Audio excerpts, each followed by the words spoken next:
ನಮಸ್ತೆ ವೀಕ್ಷಕರೇ. ಗುರುಗಳೇ, ನಮ್ಮ ದಾಂಪತ್ಯ ಜೀವನದಲ್ಲಿ ತುಂಬ ಸಮಸ್ಯೆಗಳಾಗ್ತದೆ ಗುರುಗಳೇ. ಇಬ್ಬರು ಹೊಂದಾಣಿಕೆ ಆಗ್ತಾಯಿಲ್ಲ. ಹೊಸ್ದಾಗಿ ಮದುವೆ ಆದರೂ ಸುಖ ಸಂಸಾರ ಆಗ್ತಲ್ಲ, ಮನಸ್ತಾಪಗಳಾಗಿ ದೂರ ಆಗಿದ್ವಿ, ಡೈವರ್ಸ್ ಗಂಟ ಹೋಗಿದೆ ಗುರುಗಳೇ. ಇಬ್ಬರು ನಾವು ಒಂದಾಗಬೇಕು, ಚೆನ್ನಾಗಿ ಸಂಸಾರ ನಡೆಸಬೇಕು ಗುರುಗಳೇ. ಅದಕ್ಕೆ ಏನು ಮಾಡಬೇಕು ಗುರುಗಳೇ ಅಂತ ಕೇಳಿದ್ರಲ್ಲ.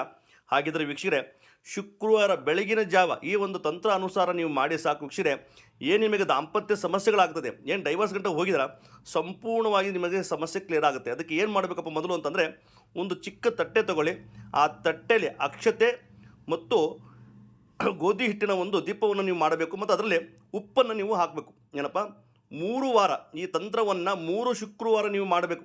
ಇಷ್ಟು ನೀವು ಮಾಡಿ ಸಾಕು ವೀಕ್ಷಕರೇ. ನಿಮಗೇನು ದಾಂಪತ್ಯ ಸಮಸ್ಯೆ ಏನಾಗ್ತದೆ ಏನಪ್ಪ, ಅದಕ್ಕೆ ಶಾಶ್ವತವಾಗಿ ನಿಮಗೆ ಪರಿಹಾರ ಸಿಗುತ್ತೆ. ಅಂದರೆ ತಟ್ಟೆಯಲ್ಲಿ ಅಕ್ಕಿ ಹಾಕಿ ಮತ್ತು ಗೋಧಿ ಹಿಟ್ಟಲ್ಲಿ ಇರುವಂಥ ದೀಪವನ್ನು ಅದರಲ್ಲಿ ಇಡಿ ಮತ್ತು ಉಪ್ಪನ್ನು ಅದರ ಒಳಗೆ ಹಾಕಿ ದೀಪವನ್ನು ಹಚ್ಚಬೇಕು.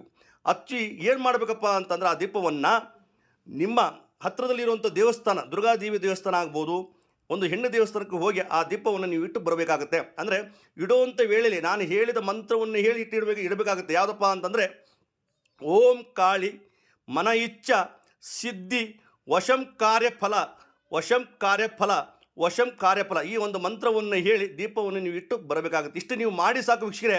ಏನು ನಿಮಗೆ ದಾಂಪತ್ಯ ಸಮಸ್ಯೆ ಕಾಡ್ತದೆ ಅದಕ್ಕೆ ಶಾಶ್ವತವಾಗಿ ನಿಮಗೆ ಪರಿಹಾರ ಸಿಗುತ್ತೆ ವೀಕ್ಷಕರೇ. ಇದು ನಿಮ್ಮ ಸ್ನೇಹಿತರಿಗೂ ತಿಳಿಸಿ, ಕಮೆಂಟ್ ಮಾಡಿ, ಲೈಕ್ ಮಾಡಿ. ನಮಸ್ತೆ.